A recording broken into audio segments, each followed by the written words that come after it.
নমস্কার বন্ধুরা, সোমা কিচেন বাংলায় আপনাদের সবাইকে স্বাগত। আশা করছি আপনারা সবাই খুব ভালো আছেন। অন্যদিনের মতো আজও একটি দারুণ রেসিপি নিয়ে চলে এসেছি। কলকাতা স্টাইলের আলুর দম বিরিয়ানি খুবই প্রচলিত একটি রেসিপি। বাচ্চা বড় সবাই খুবই ভালোবাসে বিরিয়ানি খেতে। খুব সহজেই ঘরোয়া কিছু উপকরণে বানিয়ে শেয়ার করব, তার জন্য সম্পূর্ণ ভিডিওটি দেখতে হবে। আমার চ্যানেলের নতুন বন্ধুদের কাছে অনুরোধ, আমার চ্যানেলটিকে সাবস্ক্রাইব করার জন্য আর পাশে থাকা বেল আইকনটি প্রেস করে রাখবেন, যাতে আমার সমস্ত রান্নার নোটিফিকেশন সবার আগে আপনাদের কাছে পৌঁছে যায়। আর ফেসবুক বন্ধুদের কাছে অনুরোধ, পেজটিকে ফলো করার জন্য। চলুন দেখে নেওয়া যাক রেসিপিটি। বিরিয়ানি বানানোর জন্য আমি এখানে 500 গ্রাম দেরাদুন রাইস নিয়ে নিয়েছি। খুব ভালো করে ধুয়ে নিতে হবে। এই রাইসের যে স্টার্চটা আছে, সাদা অংশ, সেই সাদা পাউডারটা 2-3 জল পাল্টে পাল্টে ধুতে হবে।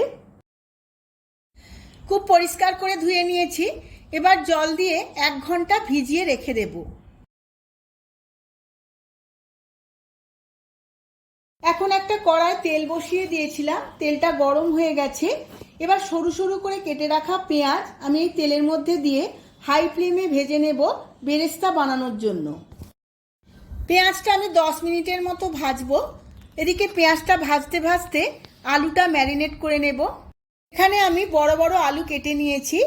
এই আলুর গায়ে একটা কাঁটা দিয়ে আমি ছিদ্র করে নেব, যাতে মশলা ও নুন খুব ভালোভাবে আলুতে ঢুকে যায়।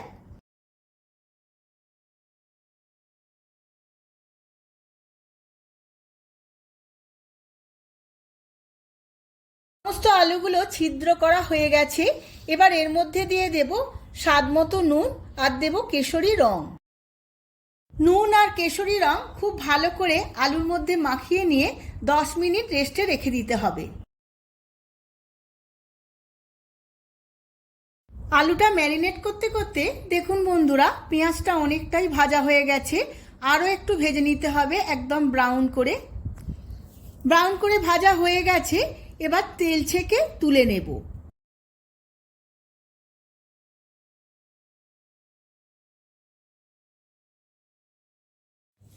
আলুগুলো 10 মিনিট রেস্টে রাখা হয়ে গেছে।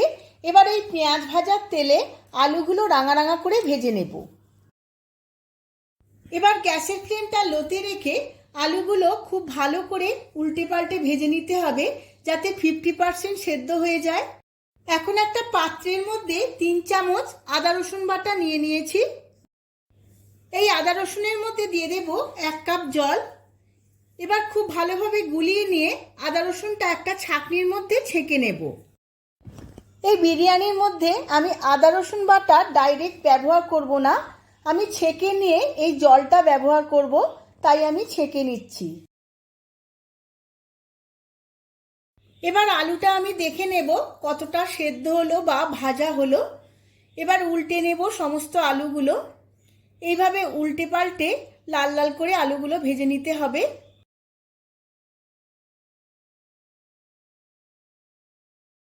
আলুগুলো সম্পূর্ণ ভাজা হয়ে গেছে। এবার তুলে নেব।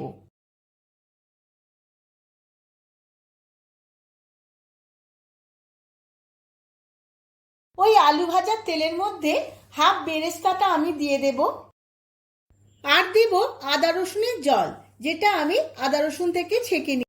দেব কিছু রেগুলার মশলা, তার মধ্যে ধনের গুঁড়ো, জিরের গুঁড়ো, গোলমরিচের গুঁড়ো আর কাশ্মীরি লঙ্কার গুঁড়ো। সমস্ত মশলাগুলোই আমি 1 চামচ করে দিয়েছি। দিয়ে দেব বিরিয়ানির মশলা 2 চামচ। এই বিরিয়ানি মশলার রেসিপি আমার চ্যানেলে অলরেডি দেওয়া আছে, আপনারা চেক করে নেবেন কাইন্ডলি। এবার সমস্ত মশলাটা আবারও একবার খুব ভালো করে কষিয়ে নেব। সমস্ত মশলাটা খুব ভালো করে কষানো হয়ে গেছে। এবার ভেজে রাখা আলুগুলো এই মশলার মধ্যে দিয়ে দেব। এরপর দেব স্বাদ মতো নুন, আর দেব স্বাদের ব্যালেন্সের জন্য 1 চামচ চিনি, আর দেব 1 চামচ গোলাপ জল আর 1 চামচ কেওড়া জল। এবার চাপা দিয়ে 20 মিনিটের মতো সেদ্ধ হতে দেব। আলুটা সেদ্ধ হতে হতে এদিকে আমি বিরিয়ানির ভাতটা বানিয়ে নেব। তার জন্য আমি একটা ডেচকির মধ্যে জল বসিয়ে নিয়েছিলাম। জলটা গরম হয়ে গেছে। এবার এর মধ্যে দিয়ে দেব 1.5 ইঞ্চির মতো দারচিনি, দুটো তেজপাতা, একটা স্টার আনিস, দুটো বড় এলাচ, 4টি ছোট এলাচ আর কিছুটা লবঙ্গ। জলটা ফুটে এসেছে, এবার এর মধ্যে দিয়ে দেব স্বাদ মতো নুন। জলটা ফুটে গেছে, এবার ভিজিয়ে রাখা চালটা এই জলের মধ্যে দিয়ে দেব।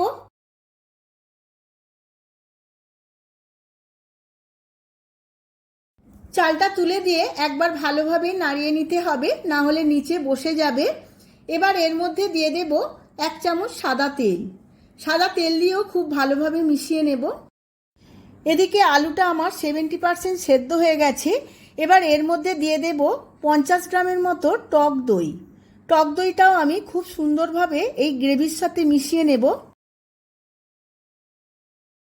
টক দইটা খুব সুন্দরভাবে গ্রেভির সাথে মিশিয়ে নিয়েছি।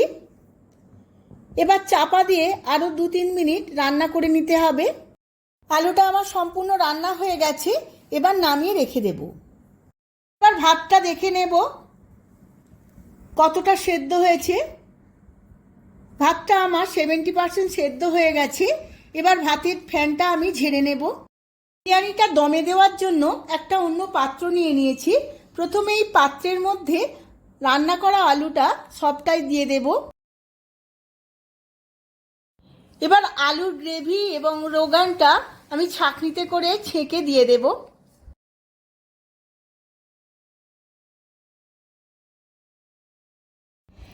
এবার এর মধ্যে দিয়ে দেব 1 চামচ বিরিয়ানি মশলা। যেহেতু গ্রেভির সাথে বিরিয়ানি মশলা দেওয়া ছিল, তাই এখন অল্প করেই দেব। এবার দিয়ে দেব সেদ্ধ করে রাখা ভাতটা। ওপর থেকে আমি অর্ধেক ভাত এর মধ্যে দিয়ে দেব। ভাতটা সমস্ত আলুর মধ্যে খুব ভালোভাবে ছড়িয়ে দিতে হবে। এবার এর মধ্যে আবারও দিয়ে দেব 1 চামচ বিরিয়ানির মশলা, আর দেব স্বাদ অনুসারে নুন, দেব স্বাদের ব্যালেন্সের জন্য অল্প একটু চিনি। 1 কাপ দুধের মধ্যে কিছুটা জাফরান আর কিছুটা কিশোরী রং আমি মিশিয়ে রেখেছিলাম। এর মধ্যে এবার দিয়ে দিলাম 1 চামচ গোলাপ জল, 1 চামচ কেওড়া জল, আর দেব 2-4 ড্রপস মিঠা আতর। এবার ওপর থেকে দিয়ে দেব সমস্ত দুধের মিশ্রণটা। এবার কিছুটা আলু বখরা নিয়ে নিয়েছিলাম, এইভাবে আমি দিয়ে দেব। এরপর দেব পেঁয়াজ বেরেস্তা, এইভাবে ছড়িয়ে দিয়ে দেব।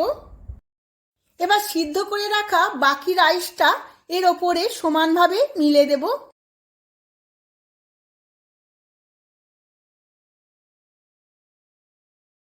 এবার এর ওপরে দিয়ে দেব কিছুটা পেঁয়াজ বেরেস্তা, আর দেব 1 চামচ বিরিয়ানির মশলা, আর দিয়ে দেব সামান্য একটু নুন।